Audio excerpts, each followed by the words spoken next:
Okay, you can start playing. I didn't know if you were going to introduce it. I was just waiting. You're still talking to let the music, and then I'll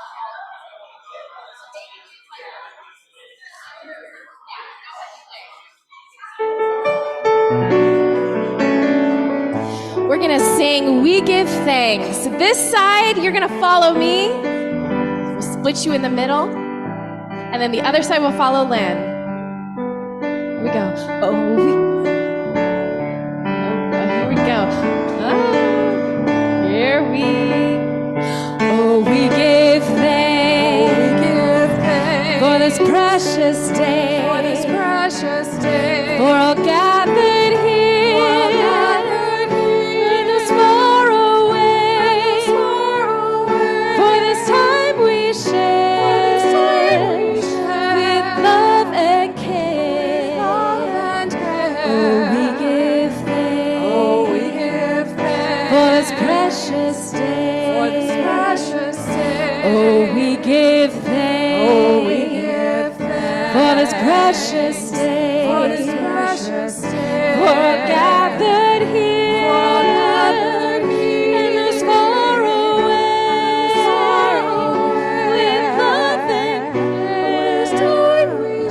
with love and care, Oh, we give thanks for this precious day. We're gonna sing it one more time, meaning every word. Oh, we give thanks for this precious day, for all gathered here, all of us, and those far away, for this time we share with love and care. Oh, we give thanks for precious day. For this precious day.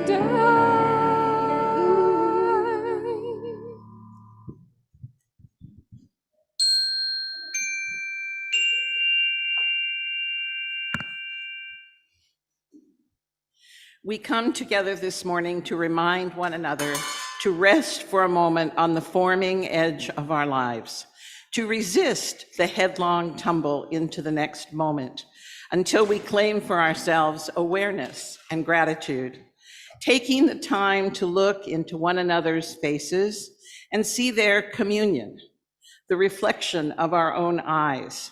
This community of laughter and silence, of memory and hope, is hallowed by our presence together. Come, let us worship together. If you're at home and have a chalice, please get it and join us in the sanctuary while we light our chalices here and at home with these words. We kindle this flame, symbol of our faith, for the light of truth, the warmth of community, and the fire of love, which calls us to work for justice. Good morning, and welcome to Valley Unitarian Universalist Congregation. My name is Mary Rothschild. My pronouns are she, her, and I'm your worship associate this lovely May morning. Can you believe it's still not 100 degrees? It's my great pleasure to welcome everyone who is with us today in whatever format you have chosen. Those of you who are here in the sanctuary, and those of you who are joining us online. We're delighted you've joined us in worship today, and we welcome you, whatever your background, however you define your family, and whoever you choose to love. Wherever you are on your spiritual journey, you are welcome into our sacred space of love and community. Let our time together honor our diversity in all its forms as we embrace each other with openness and compassion. We are always delighted to welcome new guests among us. For those of you visiting VUU today online, please introduce yourselves in the chat so that we can get to know you. For new guests in the sanctuary, we would be very grateful if you would gather your courage, and I know it does take courage, to stand so that we can greet you now and after the service. Will you please stand?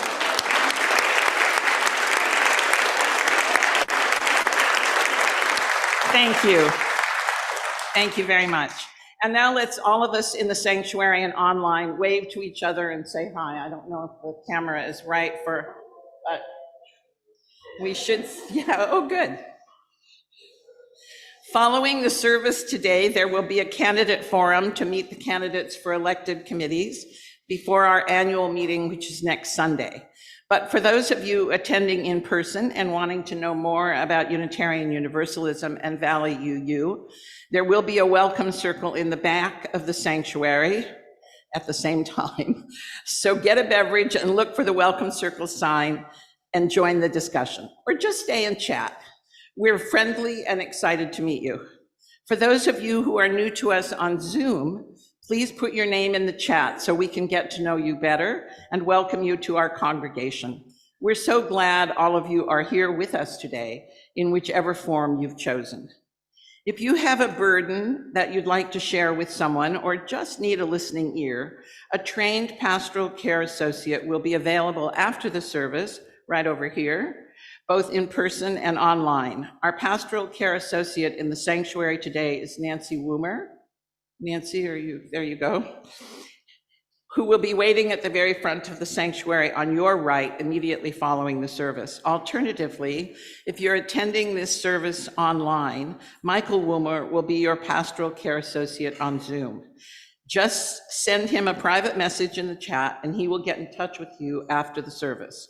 Additionally, lay pastoral care associates are always available during the week via email at pastoralcare@vuu.org.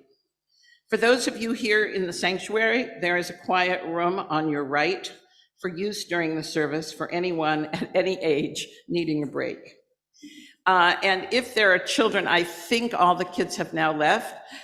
There's no kids in the service today. They're having a game day. So if you have a child, you might want to take them right across to the RE department because it's game day for kids, but not for us. Let's now settle in for a wonderful service with our settled minister, the Reverend Sarah Oglesby Dunnigan.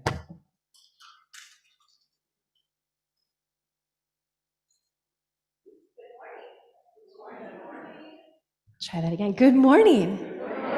Nice. My name is Katie Seifert. My pronouns are she, her, and I am your Director of Music Ministries. And I shared a little bit last Sunday how I have this privilege of sitting in the seat to hear all the types of music you love, all the types of music you're not so fond of. And my promise to you is that there's a little bit of something for everyone. So if this is your first Sunday or you come here and there, you'll get a different experience every time. Last Sunday, we had the band play, we had the choir sing, and this Sunday, we get to hear the beautiful bell choir, the chalice ringers. There's also a special treat in our service today, and that is that Izzy Hyman, our very own, has composed the 2 bell choir pieces you'll hear today. And it's beautiful. I told him this morning, you have a style, and I love it. And this is his first bell choir composition he's ever made. And he did want to thank Joan for all of her help in coaching him on all the different needs that the bells need for him to compose it. So thank you both for blessing us with music today. And thank you all for coming on this journey together of making a really inclusive, diverse music program together.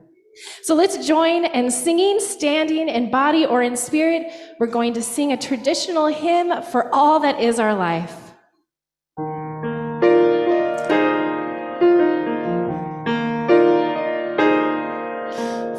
all that is our life, we sing our thanks and praise. For all life is a gift, which we are called to use. To build the common good and make our own days glad.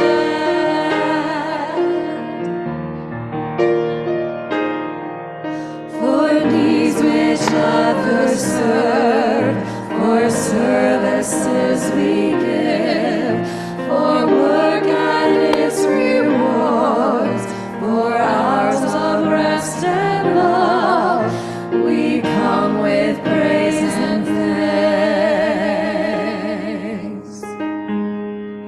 For all that is our life,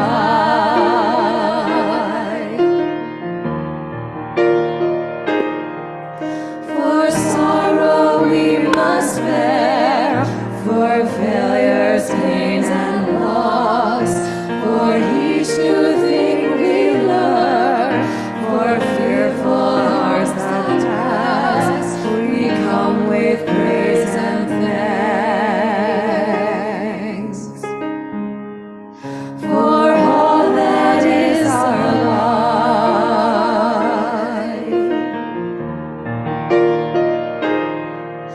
for all that is our life, we sing our thanks and praise. For all life is a gift, which we are called to use to build the common good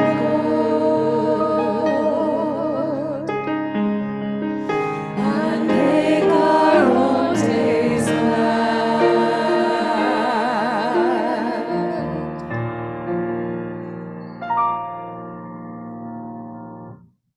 Thank you. You may be seated.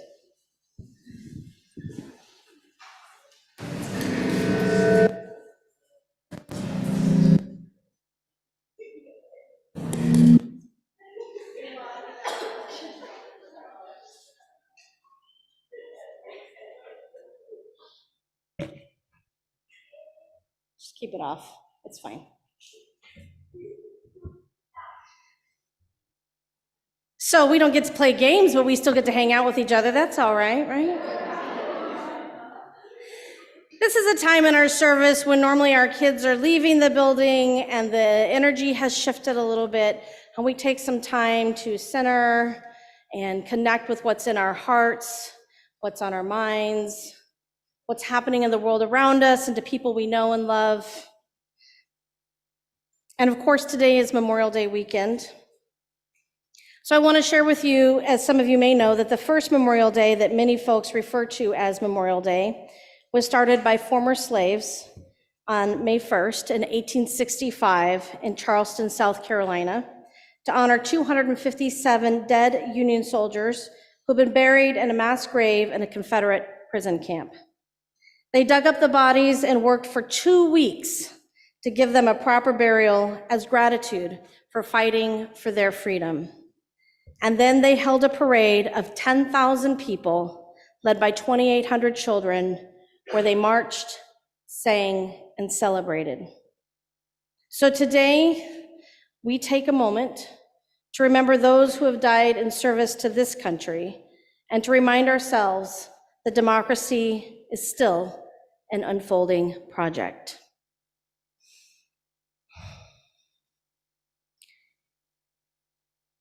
So I invite you into centering with these words from Nicole McKay. We gather to remember those who could not grow old, and those forced to grow old long before their time. We gather to mourn and grieve with one another all of our losses, the people, the stories, the loved ones, and the futures that could have been. We gather to do the hard work of facing the difficult realities of our present and our past, where there is conflict, violence, war, and hatred. We gather to hold space for silence as we try to make meaning of our history, to help us work for peace and justice today. We gather to rekindle our source of hope for our future by recognizing in one another our shared humanity as we join in a concerted commitment for a better tomorrow. We gather because we need community to do all of this holy work. And so as our bell choir comes up to prepare to play a song for you, I invite you, if you wish to engage in our rituals, if you wish to add water to the fountain or light a candle, if you wish to leave a remark in our Joys and Sorrows book next to the white flowers, or move a stone in sand, if there's some way you'd like to mark a prayer that's on your heart, a concern, a joy, some other celebration or grief, we invite you to do that now and enjoy the music of our bell choir.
That was really gorgeous. Thanks, Izzy, Joan, Christy, and the bell choir. It was just beautiful.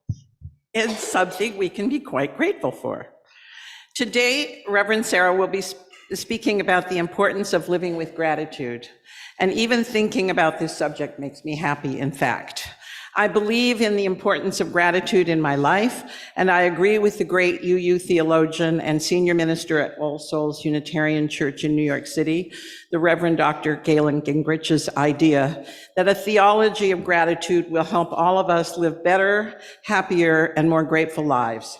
That gratitude itself promotes more gratitude and happiness. A few of us at General Assembly, Anne was one of them, some years ago, were lucky enough to attend a series Gingrich gave there about how important gratitude could be in one's daily life. And his book, The Way of Gratitude, A New Spirituality for Today, given to me by Barbara Face for my birthday when it came out 3 years ago, is really worth reading, I think, as well as a couple of his articles in the UU World, which you can Google if you're interested. At a time when our Surgeon General publicly worries that Americans are facing a siege of loneliness more profound than we've experienced at any other time in our history, for me specifically, building gratitude into my daily life helps me realize how lucky I am, how much the world has to offer, how wonderful nature is, and how lovely my friends are, many of whom I have met here at VUU. But let me start at the beginning with my father's morning wake up of me, which several of you have heard before, but you'll hear it again.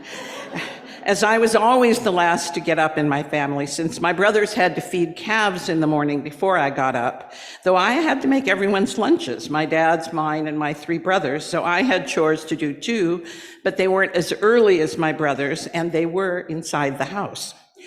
Daddy would knock once on the door, inevitably enthusiastically throw it open, even when it was dark out, and you could hear the rain in the incredibly dreary Washington winter, singing, "Good morning to you, good morning to you, good morning, dear Mary, good morning to you." And then he would quote Psalm 118 and say, "This is the day that the Lord hath made. Let us rejoice and be glad in it." And then he would move on to Longfellow's A Psalm of Life with, let us now be up and doing, with a heart for any fate, still achieving, still pursuing, learn to labor and to wait. To which, especially if it was a really dreary day and I was very teenagery, I would mutter, I'm learning to wait. For many years, I thought that given that's how I was wakened most mornings, it's amazing I'm not more neurotic than I am. But with time, I realized what a gift my father gave me with that cheerful and purposeful awakening. And then I was able to thank him many times over for his call to see every day as a reason to be grateful and also to be glad and rejoice in it. Happily, he and I both lived long enough. He died 8 years ago this week at the age of 98, and I turned 78 yesterday, that I could genuinely thank him for his demand that we see the world with joy, gladness, and gratitude. Because if you recognize the good in your daily life, it colors everything, even the bad days, with grace, which doesn't necessarily make everything wonderful, but it does make things better. It turns out several years ago, Reverend Gingrich modified Psalm 118 for us UUs to, this is the day we are given, let us rejoice and be glad in it, which I learned when my dad was about 90 and I told him about it, and he liked that version even more since he wasn't so much into the Lord those days at that point in his life. It turns out Reverend Gingrich and his wife and daughter say that every evening at dinner to set themselves up for the next day. And I try to say it to myself every morning, still for the same reason. And at night when I go to bed, I say at least 2 things I was grateful for that day, and often many more. On Tuesday night this week, for instance, one of the things I was grateful for that day was seeing my first baby bunny of the year. It was only about 4 inches long and so adorable, it made me smile the entire rest of the day. I was also grateful for a lovely long phone call from one of my best friends, and that I had finished my to-do list that day with enough time to spare so that I could see the latest Ted Lasso episode a second time, because dear God, I love that show. In other words, I count gratitude moments that aren't necessarily earth-shaking at all, but really do make me happy. It's a good way to go to sleep. In the way of gratitude, Reverend Gingrich has a list of gratitude goals, which are Appendix A of his book. 1, take personally the needs of the natural world. 2, increase the quality of your relationships. 3, bless the sources of life that sustain you. 4, make the best of each moment. 5, create more beauty wherever you are.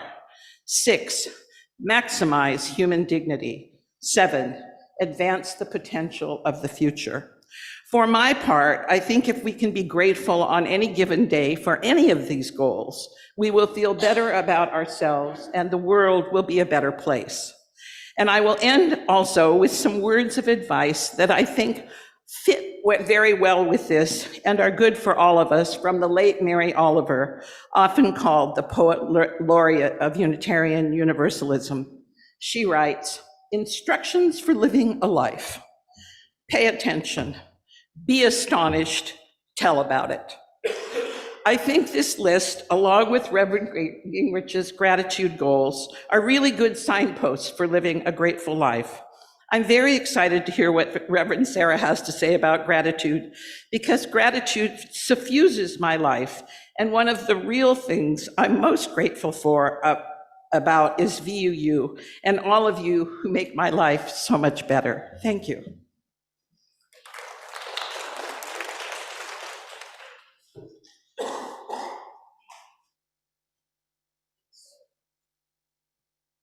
We're going to sing together again. I know we don't usually sing at this time in the service, but we didn't have our kids here. So we are going to sing Dear Friend, and it's a round. So we're going to sing it all together one time, and then we're going to go off and around, and you can follow along how you like. It starts like this.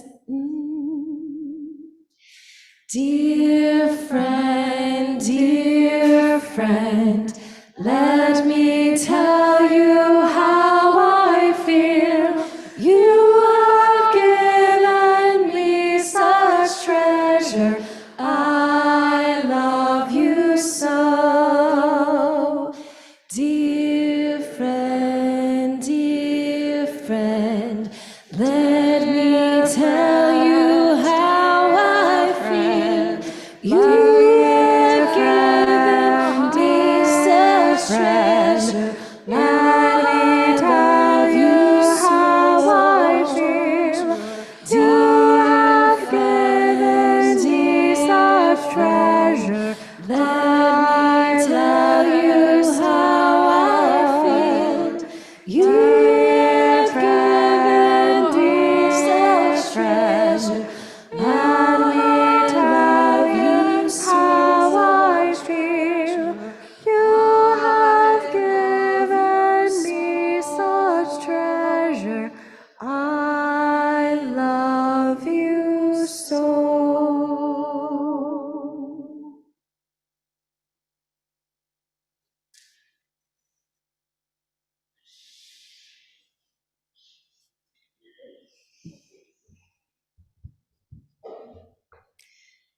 So it's never flattering to think about times when you might have been wrong or done something to harm your relationship with others and could have worked a little harder to understand someone else.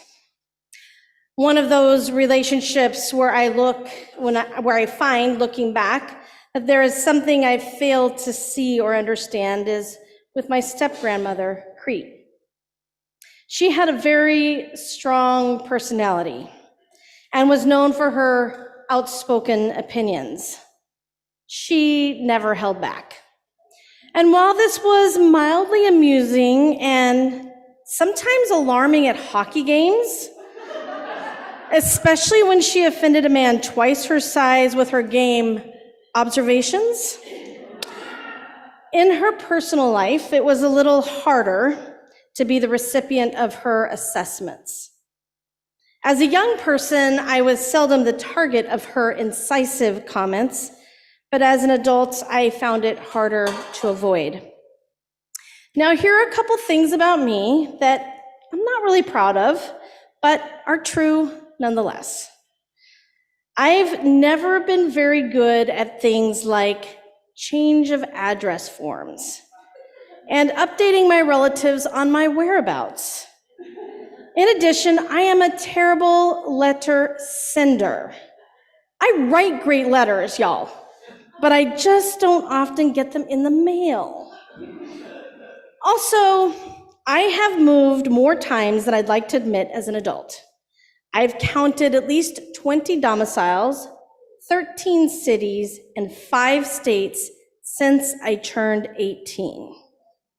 I've been married twice, I've had 2 kids, and earned 2 master's degrees, and worked for many different organizations and businesses.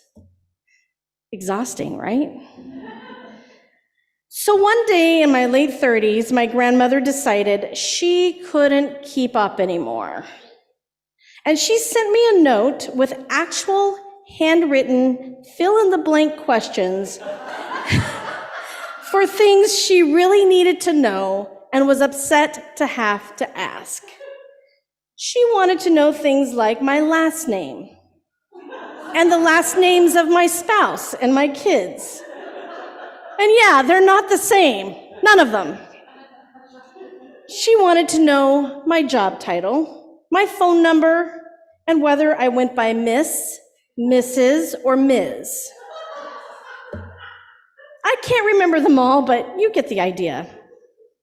I was hurt, a little mad, and then indignant. You know that feeling, the one that when you unpack it, you find out that underneath your smugness is something you could have done differently? So I was indignant. She actually even sent me a self-addressed stamped envelope to return her self-made form. I did fill it out, but then I groused about it. I wanted her to understand my life, The one where I was a working mom, going to graduate school and trying to care for a kid who was in the hospital all the time. The one where I struggled to make ends meet and where my husband was severely underemployed and we'd lost all of our savings to a period of unemployment. But I didn't give her a chance to know that stuff. I didn't write to tell her how we were struggling, and I didn't call. I didn't stop to think about how hard it would be for her to imagine my life at all. And I didn't stop to think about hers either. Exercising the moral imagination means looking back and thinking of different ways I could have responded. Not to fix what happened, but to open the possibilities for the next moment I bump into my own defensive, indignant, righteous self. I imagine I could have written back and sent pictures of my beautiful family and told stories about the names we each had and why they were all different. I could have shared my struggles, and I could have also just said, "I'm sorry I've been so hard to stay in touch with. Thank you for trying to keep these ties with me." Now, she had been a homemaker who should have been something else entirely, a scientist, a naturalist maybe. She was a perfectionist, and as I indicated earlier, not much of a people person. She worked in an airplane factory during World War II and met my grandfather because he wanted to meet the woman riding the 1930s Harley home from work. So, yeah.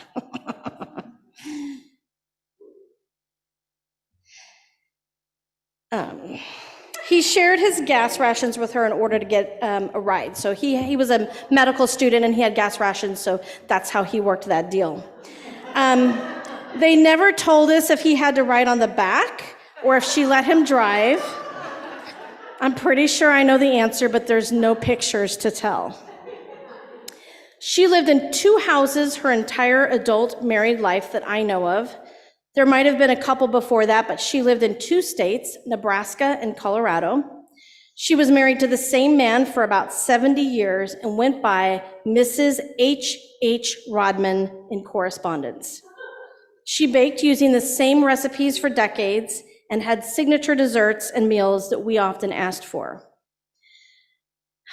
She didn't understand my life, and I surely didn't understand hers. I wonder now if she was worried about me, worried about my kids and my life that must have seemed pretty crazy to her. I mean, hell, it sounded pretty crazy telling y'all about it. Time passed and I engaged and dropped out of correspondence. And then my grandfather died a few years later, and my grandmother was alone. One night I was filled with regret and wrote her a letter telling her I loved her and I was sorry I hadn't made it out to see her. She was in Colorado and I was in Kansas.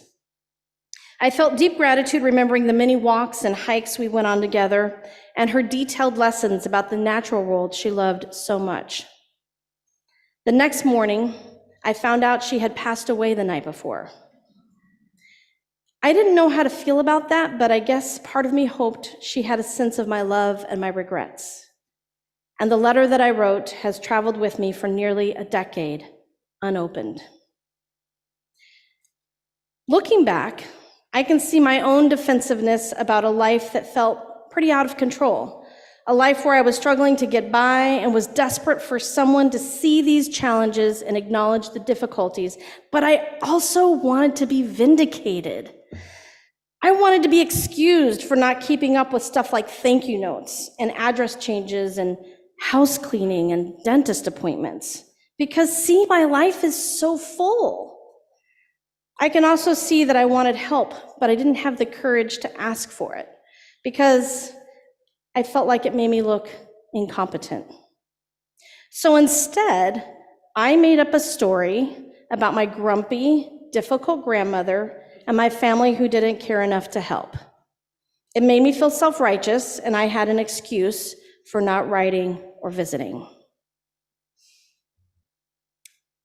My colleague, Reverend Gretchen Haley, writes, "What our faith asks of us, what our faith imagines for us, is that somehow, Right at that moment when our hearts break, we will find our way to see through that heartbreak. We will stay put, not close off, not run away, not hurt back, but keep on being in relationship, doing what we can to repair the world and each other. I wish I had been able to close that gap, to reach her before she died.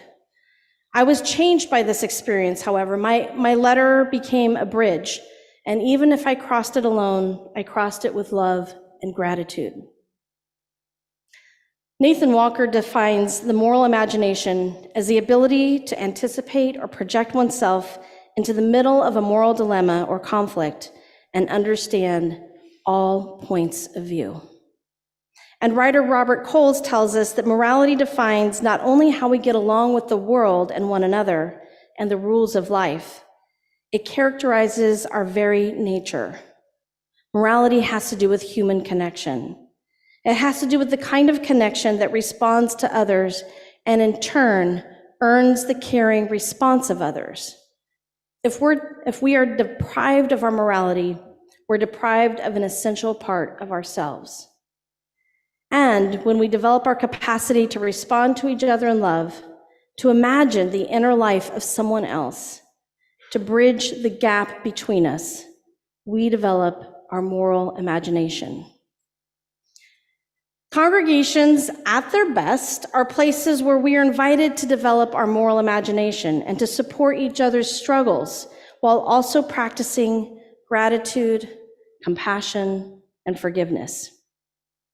When we make grace and space for each other, we're invoking a moral imagination, one which makes room for our shared humanity, our shared frailties and capacities for change. Reverend Meg Riley says that only the moral imagination can reassure us that what we gain, connection, reality, wholeness, is much greater than what we lose, comfort, ignorance, disassociation. She says if we are to continue to grow as a people, it will be up to regular folks like us, individually and collectively, to find ways to create a more just, more compassionate way forward together. It's so easy to otherize each other. If I can do it to my grandmother, I can surely do it with any other human whose path crosses mine. The gulf that opens up between us when we do so is dangerous to us and dangerous to the rest of the community. We erect walls and shut each other out with our antipathy and misunderstandings, and we also prevent ourselves from growing and changing. We get stuck in the gulf. And these can also create hidden traps for folks wandering by, unaware of the territory that we've staked out. Walker says that a proven remedy for otherizing is to employ the moral imagination as an everyday practice. And he hopes that we might see our Unitarian Universalist congregations, our gathered communities that can become a training ground where we learn not only how to be first responders to oppressive agendas, but where we practice how to become ethical agenda setters, hopefully beginning with each other. With humor, he says, I'm grateful to my community for saving me from spending a lifetime living as if my opinions were facts. And he recognizes that this work is never solo. I need others to learn and grow. I need a community to help me imagine another way of being in the world. Walker admits that sometimes the ideals he aspires to on Sunday have already been crushed by his actions on Tuesday.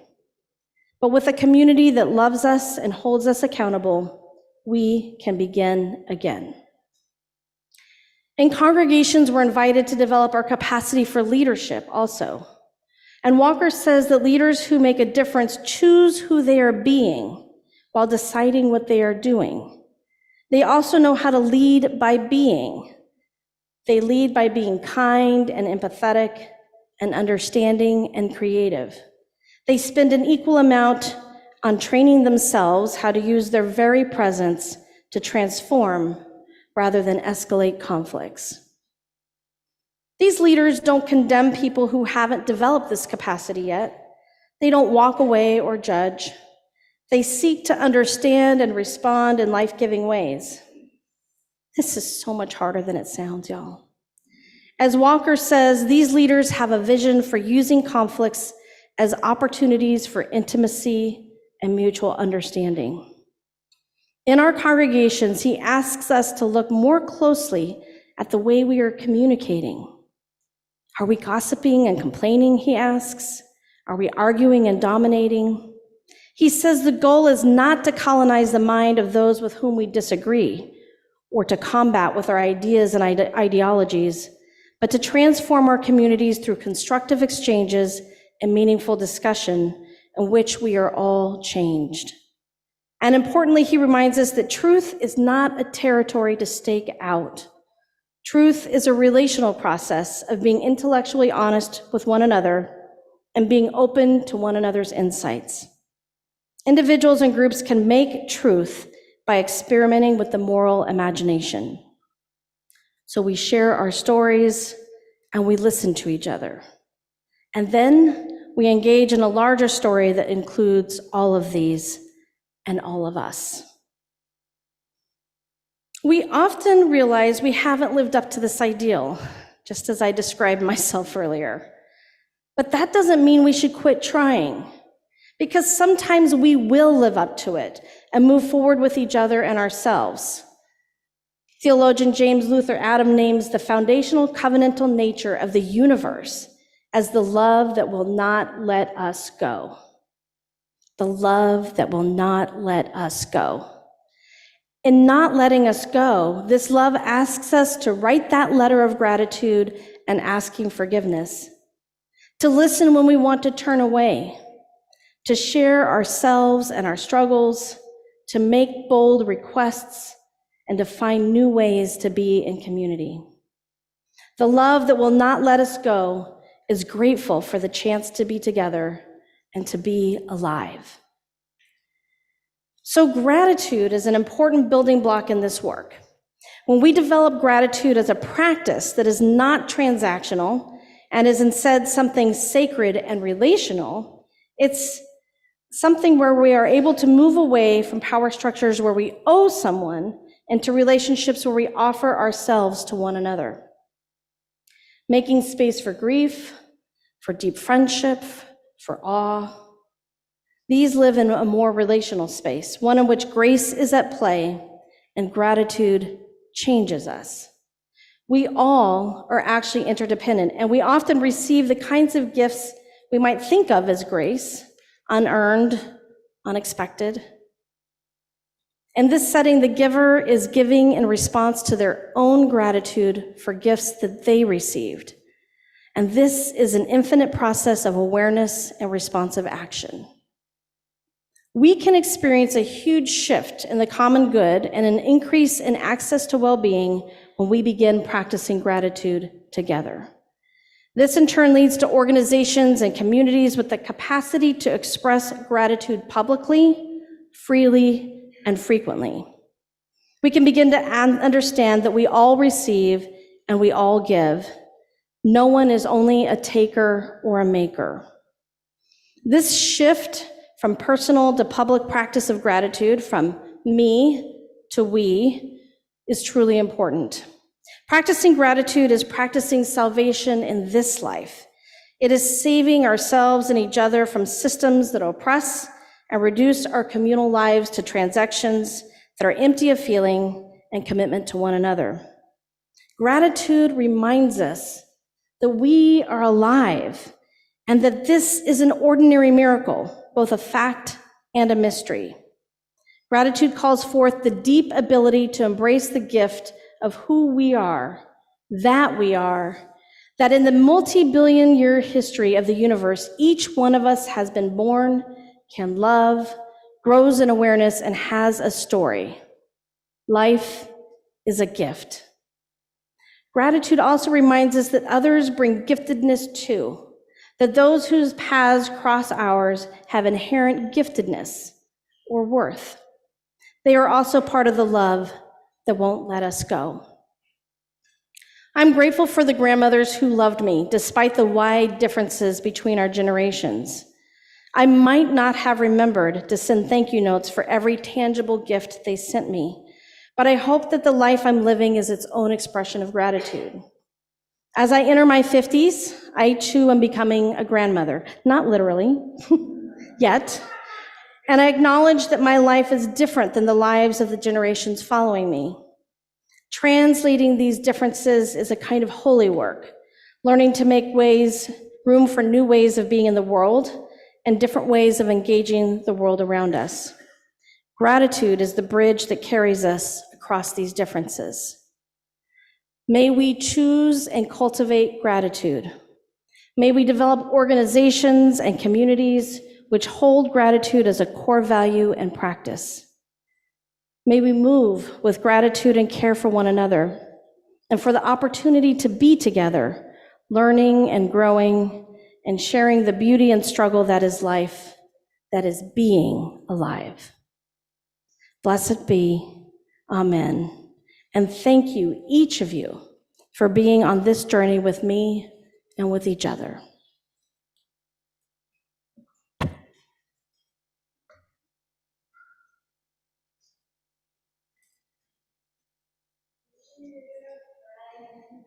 Dear friend, let me tell you how, dear friend, let me tell you how I treasure. Let me tell you how I feel. You have given me such treasure. I love you so.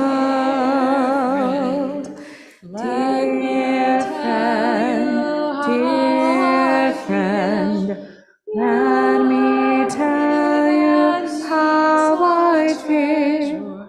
You have given me such treasure. I love you so.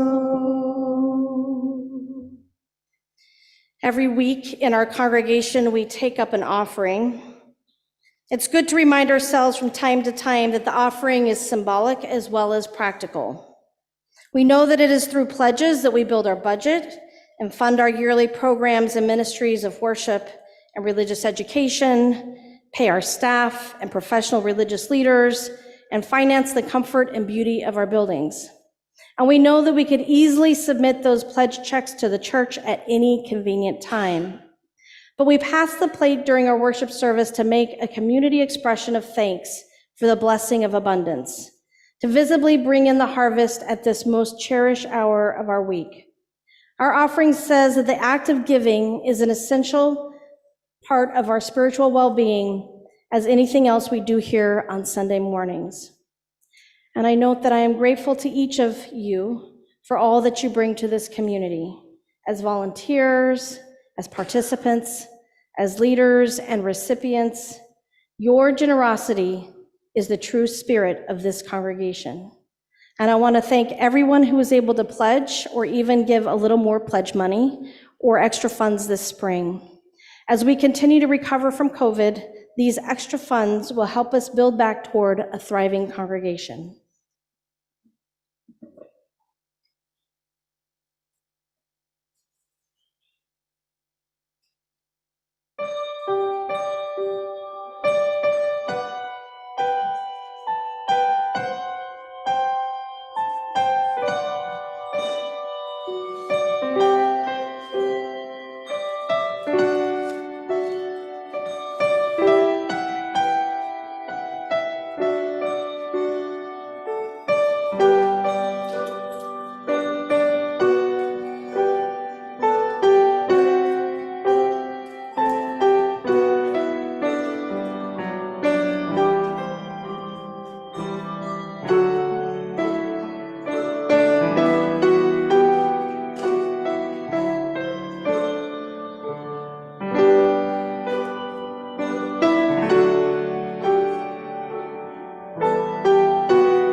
This blessing was written in honor of two Unitarians, Martha and Waitzel Sharp, who during World War II dared to risk their own comfort in order to help save the lives of those in desperate need.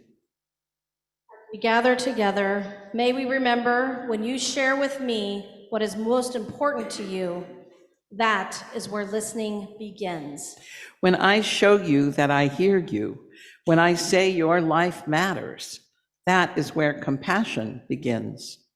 When I open the door to greet you, that is where hospitality begins. When I venture out to bring you to shelter, that is where love begins. When I risk my comfort to ease your suffering, when I act against hatred, violence, and injustice, that is where courage begins. When we experience the full presence of each other because of our shared humanity, because of our differences, that is where holy gratitude begins. May this space be a table that is not complete until all are welcome. May this table be a space of beauty where together we create a series of miracles and where all that we share is sacred. May it be so.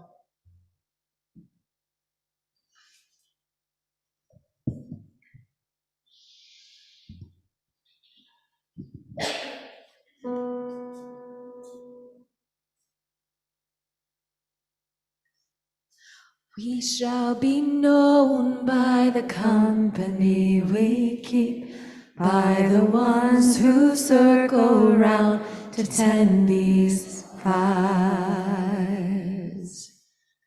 We shall be known by the ones who sow and reap the seeds of change alive from deep within the earth. It is time now. It is time now that we thrive. It is time we lead ourselves into the well. It is time now, and what a time to be alive. In this great turning we shall learn to lead in love. In this great turning we shall learn to lead in love. Please stand in body and spirit. Let's sing this together. We shall be known by the company we keep, by the ones who circle round to tend these fires. We shall be known by the ones who sow and reap the seeds of change alive from deep within the earth.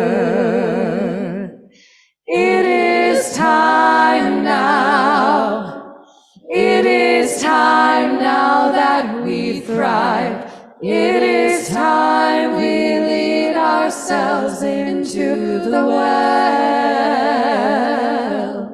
It is time now, and what a time to be alive. In this great turning we shall learn to lead in love.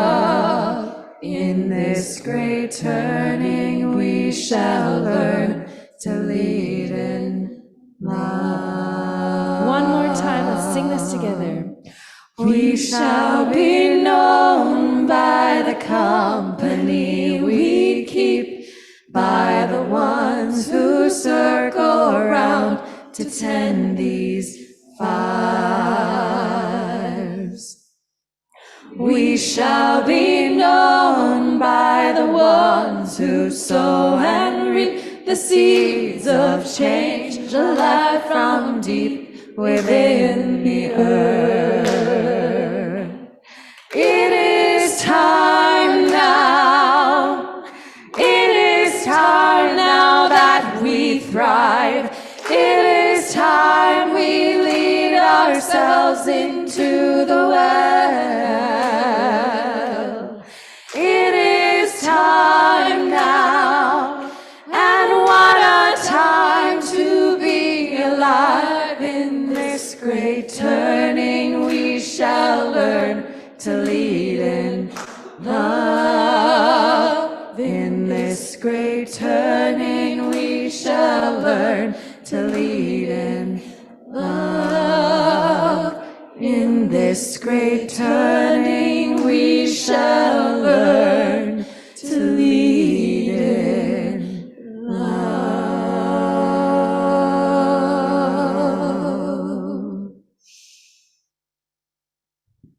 Won't you join me in our extinguishing of the chalice? If you're at home, you can extinguish your chalice along with us.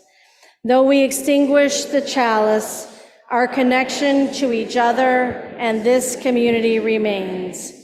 May its light guide us this week as we walk the path of justice, speak words of love, and fill our world with compassion until we meet again. Blessed be. Stay for the conversation with folks who are running for office so you can learn more about them. If you're new, we can meet you in that corner back there, and then if we have to move to the side room, we can. Grab something to eat or drink on your way to either of those. Greet your neighbor warmly. Extend gratitude for all that is. Enjoy the week. See you next week. And chalice ringers, let's just meet up here for real quick.